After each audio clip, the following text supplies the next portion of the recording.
নজর দিয়ে দেখি এক ছাত্রের বাবা কয়েকটা বিস্কিটের প্যাকেট নিয়া, কয়েকটা ফল ফ্রুটের প্যাকেট নিয়া মেন গেটের কাছে দাঁড়ায় রইছে, বেটার সাথে সাক্ষাৎ করবে। বাজান রে, বাপ বেটাকে তালাশ করার আগেই বেটা বাপকে দেখে ফেলছে। এইবার বাপকে দেখার পর খেলা বাদ দিয়া সহপাঠীদেরকে ডাক দিয়া বলে, ভাইরা আমি আর খেলবো না। কেন? ওই যে আমার বাবা আছে, আমি আব্বার কাছে যাব, আব্বার সাথে সাক্ষাৎ করব। এই কথা বলিয়া ছেলেটা নিজের কাপড়ের ধুলাবালি দাঁড়ে, আমার বন্ধুগণ ঘামের পানিতে গেঞ্জি ভিজিয়া গেছে, একটা দৌড়মরিয়া বাবার কাছে চলে গেল। আর বাপ দেখেন কি মায়ার বাপ, ছেলের ঘামে দুর্গন্ধের দিকে তাকাইল না, ছেলের ধুলাবালির দিকে তাকাইল না।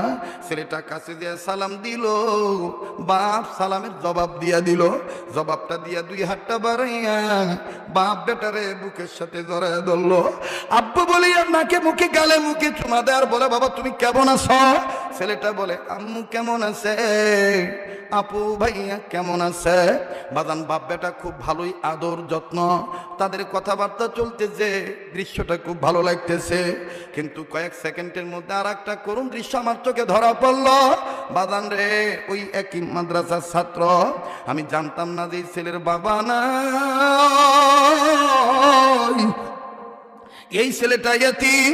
ওই বাপ যখন সুমা দেয় আর এই ছেলেটা যখন আব্বু বলিয়া ডাক দেয়, এই ছেলেটা বারান্দার গিরিল ধরলো, চোখের পানি ছেড়ে কান্দে ডাক দিয়ে বলে, আল্লাহ আমার আব্বু কি কোনোদিন আর আসবে না? আমার আব্বু কি কোনোদিন আমার আর বাপ বলে বুকে টেনে নিবে না? আমি ডাক দিয়ে বললাম, বাবা তুমি কান্দো কেন, তোমার কি বাবা নাই? ছেলেটা কান্দার বলে, হুজুর আমার আব্বু ছিল 2 মাস আগে রোড অ্যাক্সিডেন্টে নাকি মারা গেছে। কেন, তুমি কি তোমার বাবার লাশটাও দেখো নাই? ছেলেটা বলে, না না আমি আমার বাবার লাশটাও দেখি নাই, যার কারণে কোনো ছাত্রের বাবারে দেখলে আমার বাবার কথা মনে হইয়া যায়। আরে বন্ধু, আরে বাবাজি, যার বাবা নাই তার মতন বড় অভাবী আর কেউ নেই। আবার দেখেন মমতা মুইজার মা নাই রে, তার মতন বড় দুঃখী ও কেউ নাই। মনে কিছু নিয়েন না, 1 মিনিট 1.5 মিনিটের মধ্যে মা সম্পদ নামক সম্পদটা বলিয়া দেই। বাজান, এই মা মরিয়া গেলে কেউ আর তোমার জন্য বড় মাছের চাকা নিয়ে অপেক্ষা করবে না। আমার ভাইরে, আজ থেকে 8-9 বছর আগের ঘটনা, যেটা কামার খন্দবাসীগণ আপনারা মোবাইলের মাধ্যমে ইন্টারনেট থেকে ডাউনলোড দিয়ে আমার এই বয়ানটা শুনছেন। অনেক ছেলে এই বয়ানটা শুনে মার ভক্ত হইয়া গেছে। আরে বাবাজি, 8-9 বছর আগের কথা, বরিশাল বিভাগে বয়ান করার জন্য যাও বাজানরে, পদ্মা নদী ফেরির মধ্যে গাড়ি তুলিয়া পদ্মা নদী পাড়ি দিয়ে যাইতে হবে। ফেরির মধ্যে গাড়ি তুললাম,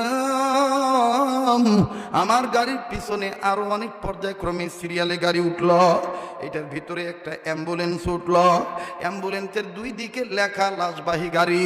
অ্যাম্বুলেন্সের সামনে বাজানরে লুকিং গ্লাসের নিচে লাল কাপড় বান্ধা।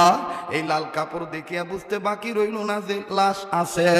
অবশ্যই লাশ আছে, কিন্তু আমার জানা নাই মহিলার লাশ না পুরুষের লাশ।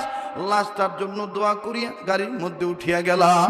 বাজানরে যখন গাড়িতে উঠিয়া পিছনের গ্লাসটা নামাইলাম, বাহিরের উন্মুক্ত হাওয়া গ্রহণ করব। ও বাজান, যতই গ্লাস ফাঁক হয় ততই একটা বাচ্চার কান্নার আওয়াজ আমার কান ভারী করে, হৃদয় আত্মার মধ্যে লাগে।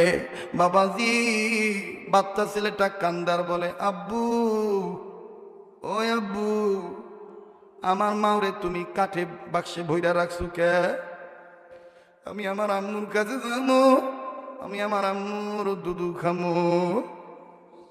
আমার মায়েরে তুমি কাঠের বাক্সে ভরে রাখছো কেন? আমি আমার আব্বুর কাছে যাবো, আমি আমার আম্মুর দুধু খামো।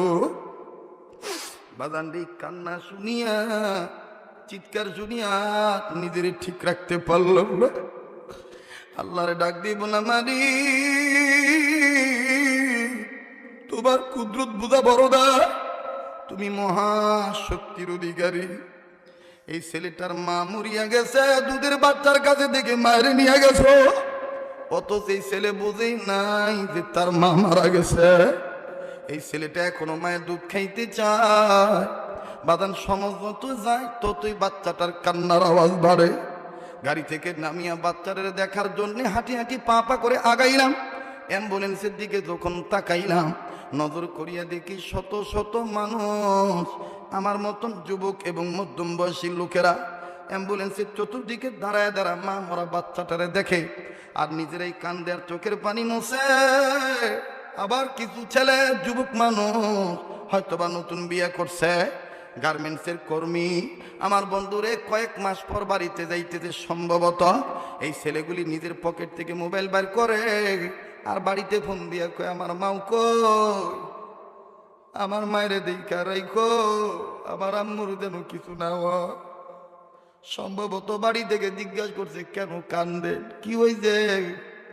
কান্দার বলে আজকে ফেরির মধ্যে একটা মা মরা বাচ্চা দেখছি রে, এই বাচ্চাটারে কেউ থামাইতে পারে না।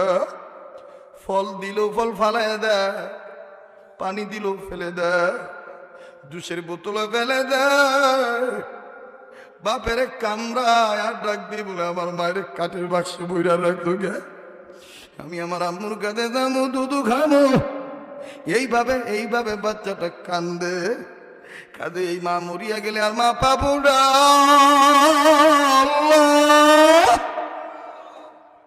বাজান রে, এই মা কার দুনিয়ায় নাই।